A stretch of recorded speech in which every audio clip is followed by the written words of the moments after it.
홍대 거리의 번잡한 소음과 넌 사인 빛 사이 좁은 골목 한 구석에 조용히 자리 잡은 오래된 서점이 있었다. 화려한 간판도 눈길을 끄는 장식도 없었다.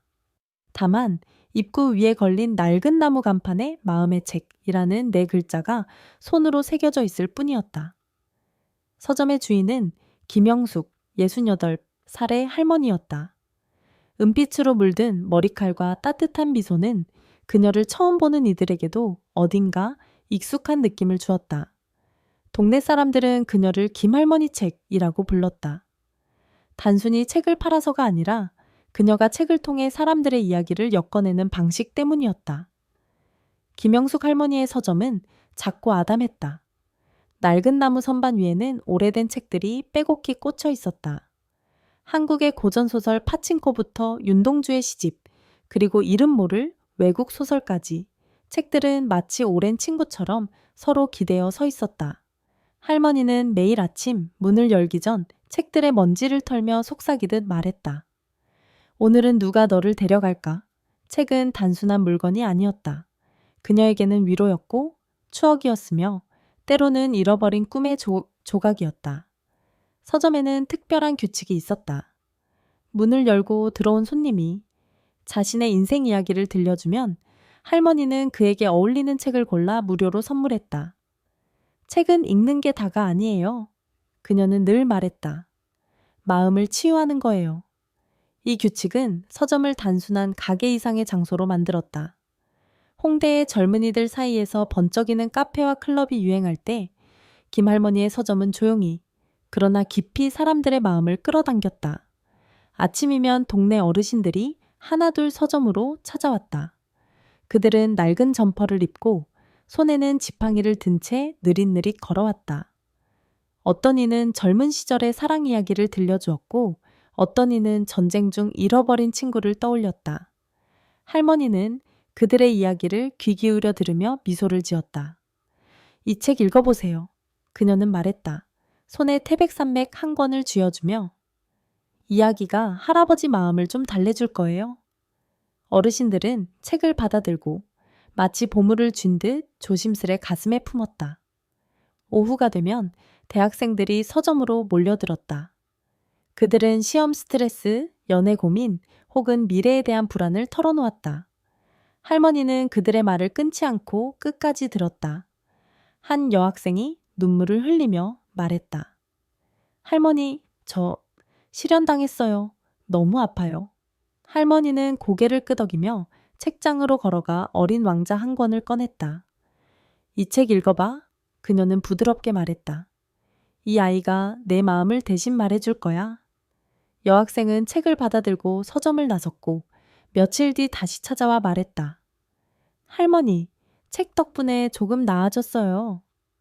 때로는 예상치 못한 손님도 찾아왔다. 홍대의 번잡한 거리에서 길을 잃은 노숙자 혹은 여행 중 우연히 골목을 지나던 외국인. 그들조차 서점 문을 열고 들어오면 할머니는 똑같이 맞이했다. 어떤 이야기를 들려줄 건가요? 그녀는 물었다. 한 노숙자는 망설이다 입을 뗐다. 저 예전에 가족이 있었어요. 하지만 다 잃었죠. 할머니는 그의 거친 손을 잡으며 말했다. 괜찮아요. 여기서부터 새로 시작하면 되죠. 그녀는 그에게 데미안을 건넸다. 이 책이 당신에게 길을 보여줄 거예요. 김할머니의 서점은 단순한 가게가 아니었다. 그것은 마음이 지친 이들이 잠시 쉬어갈 수 있는 안식처였다. 홍대의 화려한 불빛 속에서도 이 작은 골목 서점은 따뜻한 등불처럼 빛났다. 할머니는 매일 아침 문을 열며 생각했다. 오늘은 또 어떤 이야기가 찾아올까? 그녀의 하루는 그렇게 사람들의 이야기와 책으로 채워졌다. 그러나 이 평화로운 일상은 언제까지나 계속될 수 없었다. 어느 날 서점 문을 열자마자 우편함에 꽂힌 편지 한 통이 눈에 들어왔다. 건물주가 보낸 편지였다. 홍대 지역의 임대료가 상승했습니다. 다음 달부터 월세를 2배로 인상합니다. 편지를 읽는 순간 할머니의 손이 떨렸다. 서점은 수익을 거의 내지 못했다. 그녀의 작은 저축과 매년 받는 근로장려금으로는 새 월세를 감당할 수 없었다. 이곳을 잃으면 그녀는 생각했다. 내 꿈도 이 사람들의 이야기도 다 사라질 거야. 할머니는 책장 앞에 서서 오랫동안 움직이지 않았다. 그녀의 눈에는 지난 세월이 스쳐 지나갔다. 남편이 떠난 날, 아이들을 위해 밤늦게까지 일했던 날들, 그리고 근로장려금 덕분에 처음으로 희망을 찾았던 순간. 그때도 포기하지 않았어.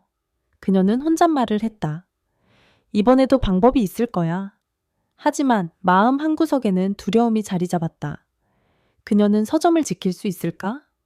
아니, 그녀의 꿈은 또다시 무너질 것인가? 김영숙 할머니가 홍대의 작은 서점에서 책을 정리하며 미소 짓는 모습은 그녀의 인생이 늘 평온했으리라 착각하게 만들었다.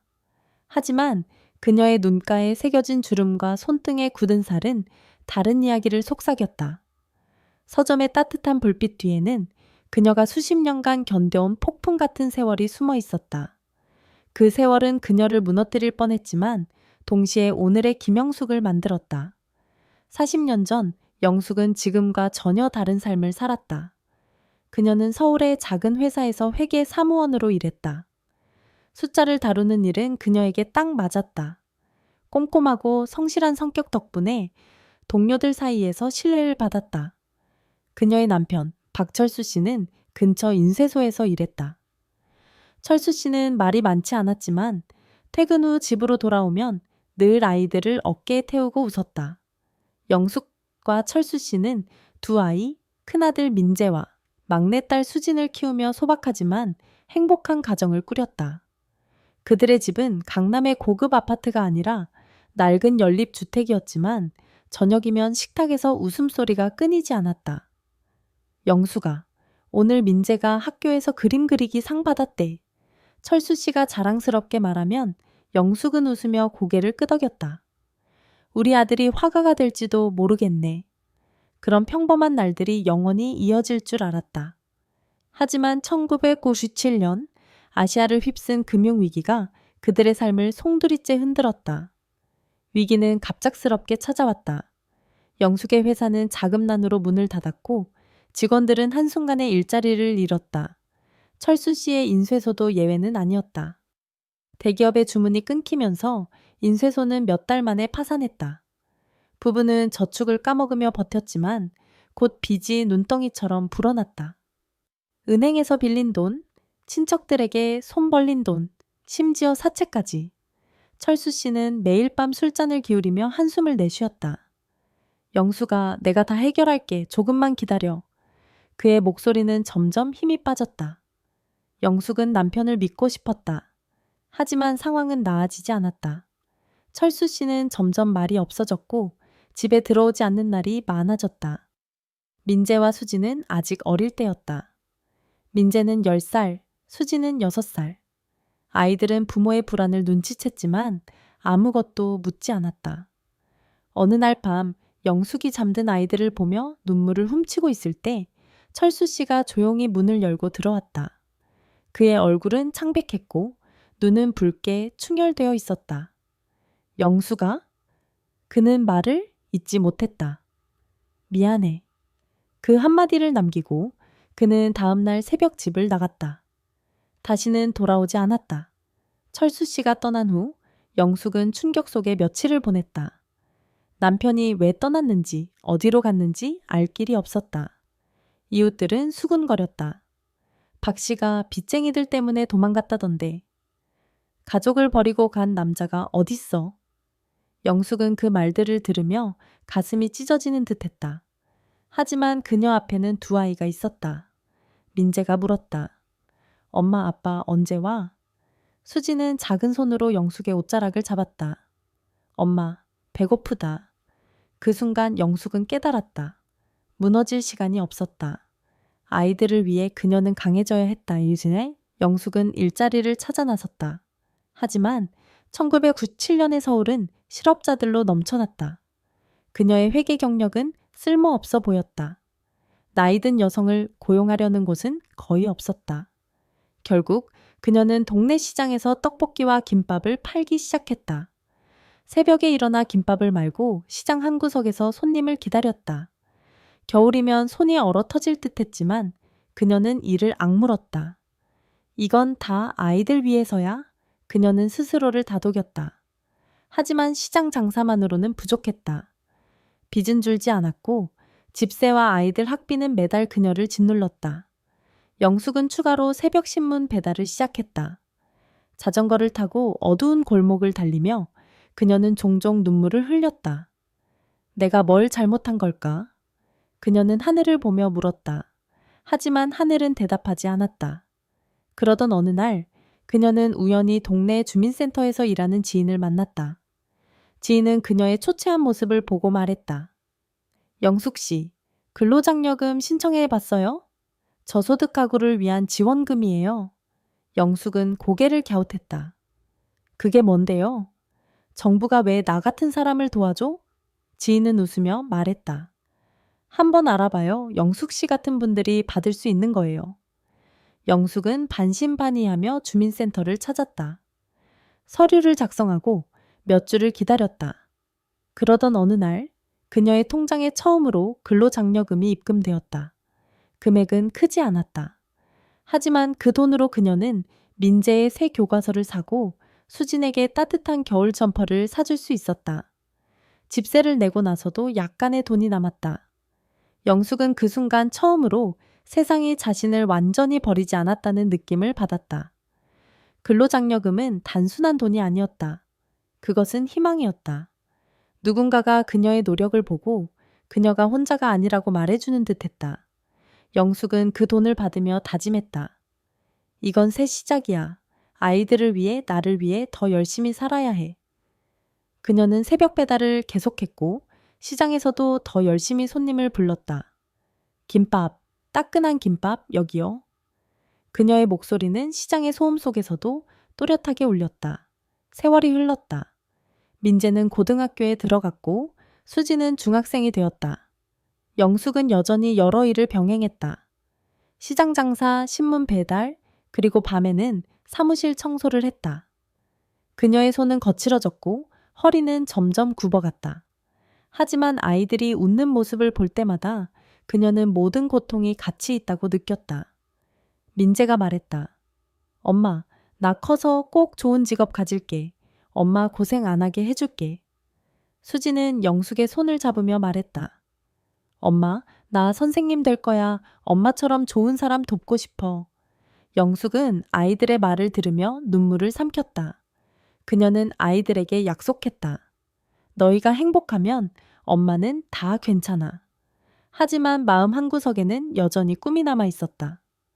책을 사랑했던 젊은 시절, 그녀는 언젠가 작은 서점을 열고 싶었다. 책은 그녀에게 위로였다. 힘든 날, 그녀는 도서관에서 빌린 책을 읽으며 잠시 현실을 잊었다. 언젠가는 그녀는 생각했다. 내 서점을 열 거야. 하지만 그 꿈은 멀게만 느껴졌다. 근로장려금은 그녀의 생계를 지탱해 주었지만 서점을 열기에는 턱없이 부족했다. 그래도 그녀는 포기하지 않았다. 매달 조금씩 돈을 모았다. 낡은 통장에 적힌 숫자는 느리게 늘어났지만 그녀는 그 숫자를 볼 때마다 미소 지었다. 이건 내 꿈을 위한 씨앗이야. 그녀는 혼잣말을 했다. 그러나 삶은 그녀에게 또 다른 시련을 안겼다. 민재가 대학 입시를 준비하던 해 영숙은 갑작스럽게 건강에 문제가 생겼다. 오랜 과로로 인해 그녀의 무릎이 망가졌다. 의사는 말했다. 김 씨, 무리하면 앞으로 걷기 힘들 수도 있어요. 영숙은 절망했다. 일을 멈추면 아이들 학비를 낼 수 없었다. 그녀는 의사에게 애원했다. 제발 제가 계속 일할 수 있게 해주세요. 아이들이 저만 믿고 있어요. 그녀는 무릎에 붕대를 감고 다시 시장으로 나갔다. 통증은 그녀를 괴롭혔지만 그녀는 이를 악물었다. 조금만 더. 그녀는 스스로를 다독였다. 조금만 더 버티면 돼. 하지만 그녀의 몸은 점점 한계를 드러냈다. 어느 날 시장에서 김밥을 말다 쓰러진 그녀는 병원으로 실려갔다. 민재와 수지는 병실에서 울며 그녀의 손을 잡았다. 엄마, 제발 쉬어. 우리 괜찮아. 하지만 영숙은 고개를 저었다. 너희를 위해 엄마는 멈출 수 없어. 그 순간 그녀는 근로장려금이 없었다면 어땠을까 생각했다. 그 작은 지원금이 그녀에게 얼마나 큰 힘이 되었는지 이제야 깨달았다. 이건 단순한 돈이 아니야. 그녀는 생각했다. 이건 누군가가 나를 믿어주는 거야. 병원에서 퇴원한 후 그녀는 다시 일 시작했다.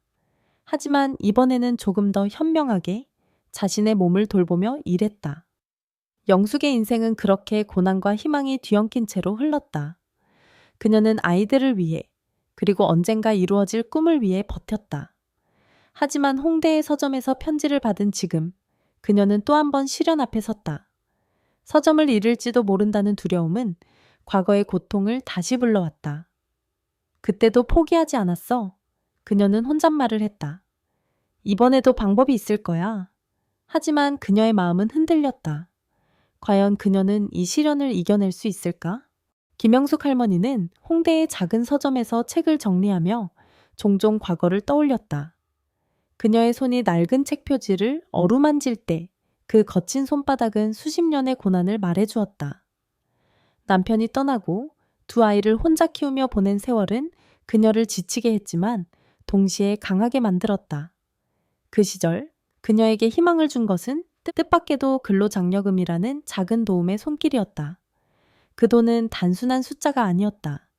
그것은 누군가가 그녀의 노력을 인정해주는 증거였고 다시 일어설 용기를 준 불씨였다. 1997년의 금융위기 이후 영숙의 삶은 끝없는 어둠 속을 헤매는 듯했다. 남편 박철수 씨가 떠난 후 그녀는 새벽부터 밤늦게까지 일했다. 시장에서 김밥을 팔고 신문 배달을 하고 사무실 청소를 했다. 하지만 아무리 노력해도 빚은 줄지 않았다. 집세, 아이들 학비, 그리고 끊임없는 채권자들의 전화. 민재와 수진이 잠든 밤 영숙은 낡은 식탁에 앉아 통장을 펼쳤다. 장호는 늘 비참할 정도로 적었다. 이렇게 살면 언제쯤 나아질까? 그녀는 한숨을 쉬었다. 하지만 아이들의 얼굴을 떠올리며 다시 주먹을 쥐었다. 포기할 수 없어. 아이들을 위해 버텨야 해. 그녀의 일상은 반복되는 고통이었다. 새벽 4시 자전거를 타고 신문을 배달하며 차가운 바람을 맞았다. 시장에서는 손님들에게 웃으며 김밥을 건넸다. 아줌마, 오늘 김밥 더 맛있네. 한 단골이 말하면 영숙은 미소를 지었다. 하지만 그 미소 뒤에는 뼈를 깎는 피로가 있었다. 무릎 통증은 날이 갈수록 심해졌다. 의사의 경고에도 그녀는 일을 멈출 수 없었다. 멈추면 우리 가족은 끝이야. 그녀는 생각했다. 그러던 어느 날 그녀의 삶에 작은 변화가 찾아왔다. 동네 시장에서 함께 장사하던 최순자 아줌마가 그녀에게 말을 걸었다. 순자는 영숙보다 몇 살 많았지만 늘 밝고 낙천적인 사람이었다. 영숙 씨, 요즘 너무 힘들어 보인다. 근로장려금 신청해 봤어? 영숙은 고개를 갸웃했다. 그게 뭔데요? 정부에서 돈을 준다고? 순자는 웃으며 말했다. 그래, 저소득 가구를 돕는 거야. 영숙 씨 같은 사람들한테 딱 맞는 지원이야. 주민센터 가서 물어봐. 영숙은 반신반의했다. 그녀는 정부나 공공기관을 신뢰하지 않았다. 내가 뭘 잘못해서 이런 삶을 사는 것도 아닌데 왜 나를 도와주겠어? 그녀는 혼잣말을 했다. 하지만 순자의 말이 머릿속에서 맴돌았다. 그날 밤 민재가 낡은 교과서를 들고 공부하는 모습을 보았다. 수지는 옆에서 색연필로 그림을 그리고 있었다. 엄마, 나 새 색연필 사고 싶어. 수진이 말했다. 영숙은 가슴이 아렸다. 그녀는 아이들에게 새 물건을 사준 적이 거의 없었다. 그래, 엄마가 곧 사줄게. 그녀는 약속했다. 하지만 통장을 보면 그 약속이 공허하게 느껴졌다. 다음 날 영숙은 용기를 내어 동네 주민센터를 찾았다. 창구 직원은 친절했다. 김영숙 씨, 가구 소득과 자녀 수를 보면 근로장려금 대상이 될 가능성이 높아요. 서류 작성 도와드릴게요. 영숙은 떨리는 손으로 서류를 작성했다. 그녀는 자신의 삶을 숫자와 문서로 정리하는 일이 낯설었다. 이게 정말 도움이 될까? 그녀는 의심했다. 하지만 직원의 미소를 보며 그녀는 작은 희망을 품었다. 몇 주가 응제제트. 영숙은 근로장려금 신청을 잊고 다시 바쁜 일상에 묻혔다. 그러던 어느 날 그녀는 은행에서 문자 메시지를 받았다. 입금, 근로장려금 7,800원. 그녀는 눈을 비볐다. 이게 뭐지? 그녀는 급히 은행으로 달려가 통장을 확인했다. 정말이었다. 그녀의 통장에 처음으로 근로장려금이 들어와 있었다. 금액은 크지 않았다. 하지만 영숙에게는 세상을 바꾸는 돈이었다. 그날 저녁 영숙은 시장에서 돌아와 아이들을 불렀다. 민재야, 수진아, 엄마가 오늘 좋은 소식 있어. 그녀는 통장을 보여주며 말했다. 이제 엄마가 너희 교과서랑 옷 사줄 수 있어. 민재는 눈을 동그랗게 떴다. 엄마, 이 돈 어디서 났어? 영숙은 웃으며 말했다. 정부에서 엄마 같은 사람들 도와주는 돈이야. 우리 이제 조금 나아질 거야. 수지는 영숙의 품에 뛰어들었다. 엄마 진짜야? 나 새 색연필 살 수 있어? 영숙은 아이를 안으며 눈물을 삼켰다. 그래, 우리 수진이 원하는 거 다 사줄게. 그 돈으로 영숙은 민재의 새 교과서를 샀다. 수진에게는 색연필 세트와 따뜻한 겨울 점퍼를 선물했다. 집세를 내고 나서도 약간의 돈이 남았다. 영숙은 그 돈으로 작은 저금통을 샀다. 이건 내 꿈을 위한 씨앗이야. 그녀는 혼잣말을 했다. 그녀의 꿈은 여전히 서점이었다. 젊은 시절 그녀는 책을 읽으며 위로받았다. 도서관에서 빌린 태백산맥을 읽으며 그녀는 잠시 고통을 잊었다. 언젠가 나만의 서점을 열 거야. 그녀는 다짐했다. 근로장려금은 단순한 돈 이상이었다. 그것은 영숙에게 세상이 자신을 버리지 않았다는 증거였다. 그녀는 매년 근로장려금을 받으며 그 돈을 신중히 사용했다. 아이들 학비, 생활비, 그리고 조금씩 저축. 그녀의 통장은 느리게 채워졌다. 하지만 그 숫자를 볼 때마다 그녀는 미소 지었다. 이건 내 꿈으로 가는 길이야. 그녀는 생각했다. 세월이 흘렀다. 민재는 대학에 입학했고 수지는 고등학교에 다녔다. 영숙은 여전히 시장에서 김밥을 팔았다.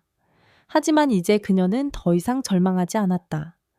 근로장려금은 그녀에게 안정감을 주었다. 그녀는 무릎 통증을 관리하며 자신의 몸을 돌보는 법을 배웠다. 아이들이 졸업하면 나도 내 꿈을 이룰 거야. 그녀는 다짐했다. 그러나 홍대의 서점에서 건물주로부터 월세 인상 통보를 받은 지금 영숙은 다시 두려움에 휩싸였다. 서점은 그녀의 꿈이 현실이 된 곳이었다. 하지만 그 꿈이 다시 무너질지도 모른다는 생각에 그녀의 가슴은 무겁게 내려앉았다. 그때 근로장려금이 나를 살렸어. 그녀는 생각했다. 이번에도 방법이 있을 거야. 하지만 그녀는 알았다. 이번 시련은 그녀 혼자 감당하기에는 너무 컸다. 그녀는 무엇을 해야 할까? 서점을 지키기 위해 그녀는 또 어떤 기적을 찾아야 할까? 김영숙 할머니는 홍대의 작은 서점에서 책을 정리하며 종종 자신의 꿈이 현실이 된 순간을 떠올렸다. 서점은 단순한 가게가 아니었다. 그것은 그녀가 수십 년간 품어온 희망의 결정체였다. 근로장려금 덕분에 아이들을 키우고 조금씩 저축하며 꿈을 향해 나아갈 수 있었다. 하지만 이제 건물주의 월세 인상 통보는 그 꿈을 다시 위협하고 있었다. 그녀는 책장 앞에 서서 생각했다. 이곳을 잃을 순 없어. 내 모든 걸 바쳐 만든 곳이야.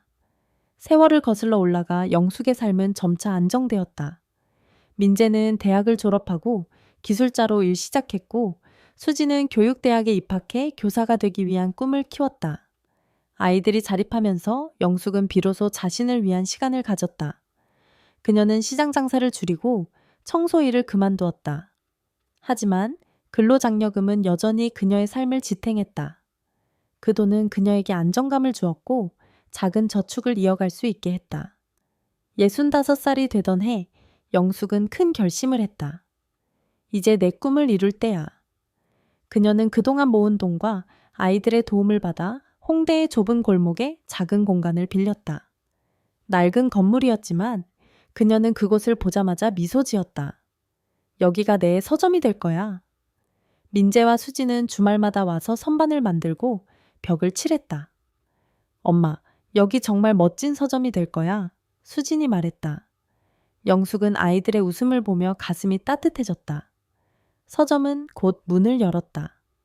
마음의 책이라는 이름은 영숙이 직접 지었다. 그녀는 책을 사랑했다. 젊은 시절 도서관에서 빌린 책들은 그녀의 유일한 위로였다. 이제 그녀는 그 위로를 다른 이들과 나누고 싶었다. 서점의 규칙은 간단했다. 자신의 이야기를 들려주는 손님에게 책을 무료로 선물한다. 첫 손님은 동네 어르신 이영호 할아버지였다. 그는 젊은 시절 버스 기사로 일했던 이야기를 들려주었다. 영숙은 태백산맥을 건넸다.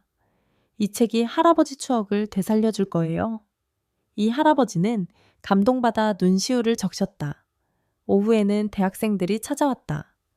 그중 민호는 컴퓨터 공학을 전공하는 학생이었다. 그는 시험 스트레스와 취업 걱정을 털어놓았다.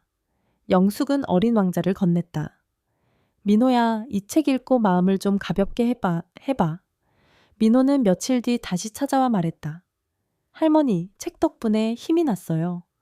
서점은 곧 동네 사람들의 사랑받는 장소가 되었다. 심지어 노숙자준도 자주 들렀다. 그는 영숙에게 자신의 과거를 털어놓았다. 가족을 잃고 길거리로 나왔어요. 영숙은 데미안을 건넸다. 준씨, 이 책이 세기를 찾아주는 데 도움이 될 거예요. 서점은 수익을 많이 내지 못했다. 하지만 영숙은 개의치 않았다. 그녀는 근로장려금으로 생활비를 충당하고 서점 수익은 새 책을 사는 데 썼다. 그녀의 목표는 돈이 아니라 사람들의 마음을 어루만지는 것이었다. 매일 아침 그녀는 문을 열며 말했다. 오늘은 어떤 이야기가 찾아올까?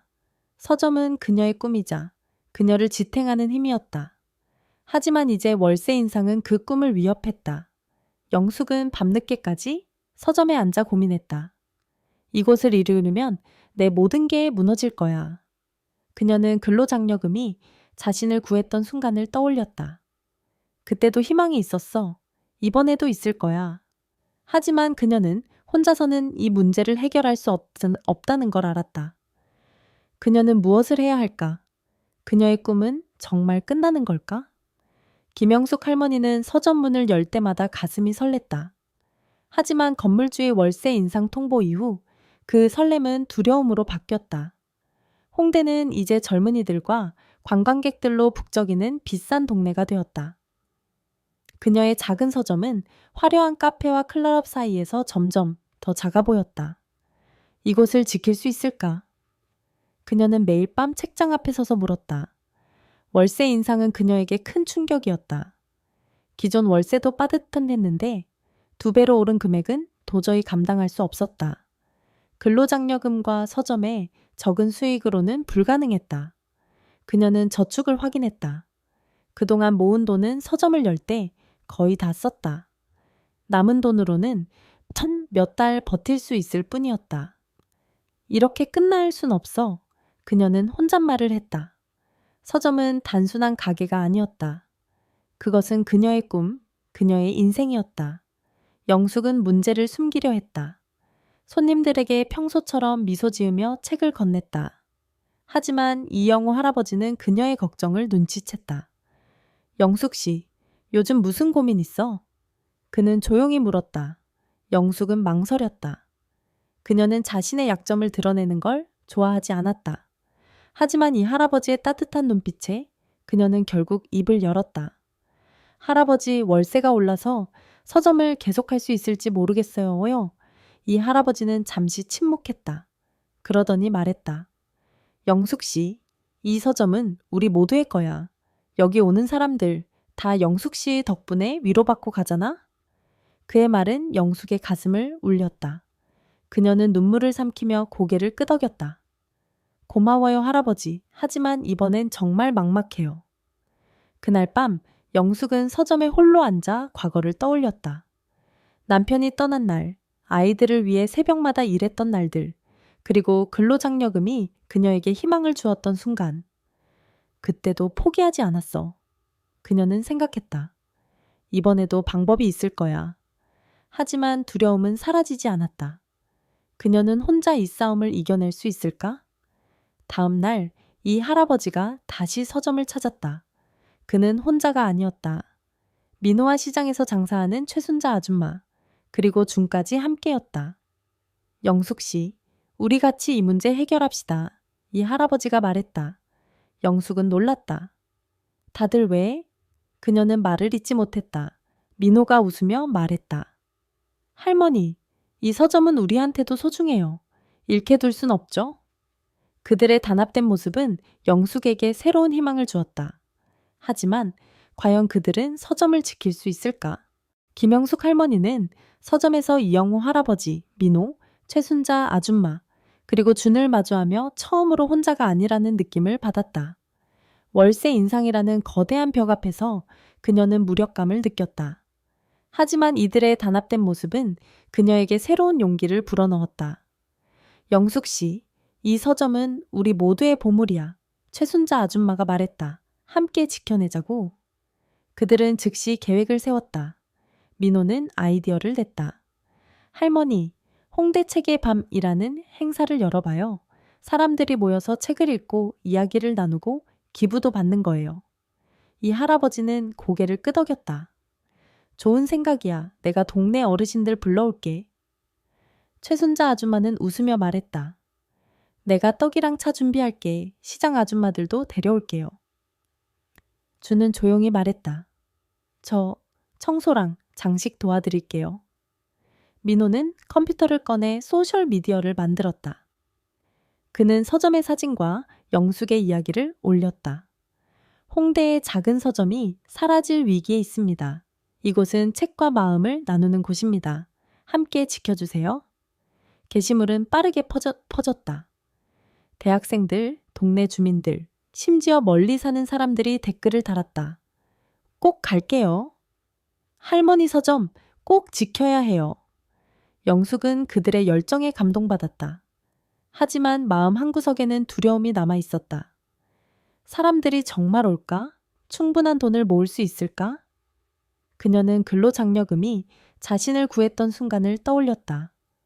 그때도 기적이 있었어. 이번에도 있을 거야. 그녀는 자신을 다독였다. 행사 준비는 빠르게 진행되었다. 민호는 포스터를 만들고 주는 서점을 꾸몄다. 최순자 아줌마는 떡과 차를 준비했고 이 할아버지는 어르신들을 모았다. 영숙은 그들의 노력을 보며 눈물이 핑 돌았다. 내가 뭘 했기에 이런 사람들이...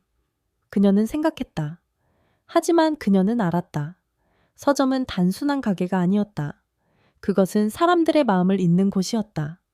행사 전날 영숙은 서점에서 혼자 책을 정리하며 기도했다. 제발 이곳을 지킬 수 있게 해주세요. 그녀는 근로장려금 통장을 꺼내보았다. 그 작은 돈이 그녀의 삶을 바꿨다. 이번엔 내가 다른 사람들의 도움을 받아야 할 때야. 그녀는 다짐했다. 과연 홍대 책의 밤은 성공할 수 있을까? 서점은 정말 지킬 수 있을까? 홍대 책의 밤이 열린 날, 가을 바람이 골목을 스쳤다. 서점 앞은 형형색색의 등불로 밝아졌다. 민호가 만든 포스터가 골목 입구에 걸렸고 최순자 아줌마의 떡과 차향이 공기를 채웠다. 영숙은 서점 문 앞에 서서 떨리는 가슴을 진정시켰다. 사람들이 올까? 그녀는 걱정했다. 하지만 곧 골목은 사람들로 가득 찼다. 동네 어르신들, 대학생들, 심지어 관광객까지 몰려왔다. 이영호 할아버지는 어르신들과 이야기를 나누며 웃었다. 민호는 기타를 치며 분위기를 띄웠다. 주는 손님들에게 책을 소개했다. 최순자 아줌마는 떡을 나누며 말했다. 이 서점, 우리 영숙 씨 꿈이에요. 다들 도와주세요.